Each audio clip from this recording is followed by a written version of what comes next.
सरकार बनती है तो 5 वर्ष का कार्यकाल उस सरकार का होता है, लेकिन डॉक्टर मोहन यादव जी ने 1.5 वर्ष में ही वो सारे काम किए हैं जो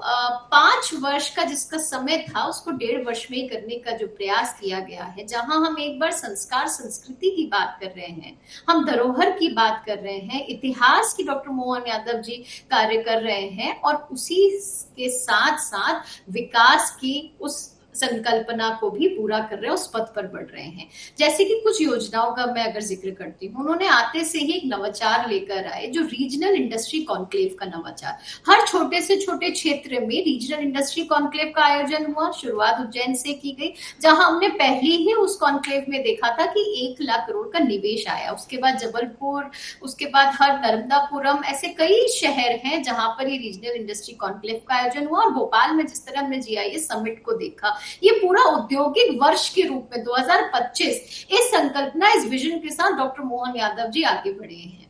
दूसरा उदाहरण योगेश जी, हमने 456 संकल्प लिए थे जब ये सरकार बनी। उनमें से मैं बहुत गौरवान्वित हूं ये कहते हुए आज कि 300 से ज्यादा संकल्प पर सरकार ने काम शुरू कर दिया है और 56 से ज्यादा संकल्प पूरे हो चुके हैं। तो जो 5 वर्ष के कार्यकाल, इसलिए मैं दोहरा रही हूँ, आज इतने 1.5 वर्षों में ही जो संकल्प जनता के सामने लिए हैं उन्हें पूरा करने का भी के लिए भी सरकार हमारी प्रतिबद्ध और आगे बढ़ रही है। और आज विदिशा में भी उसी श्रृंखला में आपने देखा 258 करोड़ की जो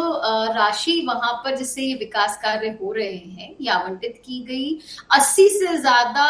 जो कार्य पूजन के लिए वहां पे भूमि पूजन के लिए तय किया गया, 80 से ज्यादा वहां पे भूमि पूजन हुए। तो ये एक महिलाओं को जो लाभ दिया गया, चाहे लाडली बहना योजना की मैं बात कर लूं, तो ये जो संवेदनशीलता सरकार में होनी चाहिए, वो संवेदनशीलता आपको देखने को मिल रही होगी कि मध्य प्रदेश में जिस तरीके से, अगर केंद्र की मैं बात करूं, हमारे देश के यशस्वी प्रधानमंत्री विकसित राष्ट्र 2047 की जो संकल्पना लेके आगे बढ़ रहे हैं, आत्मनिर्भर भारत की जो परिकल्पना हम कर रहे हैं, स्वदेशीकरण की तरफ जब हम आगे बढ़ रहे हैं, लोकल फॉर वोकल की जो बात कर रहे हैं, उसको मध्य प्रदेश में जिस खूबसूरती से लागू किया जा रहा है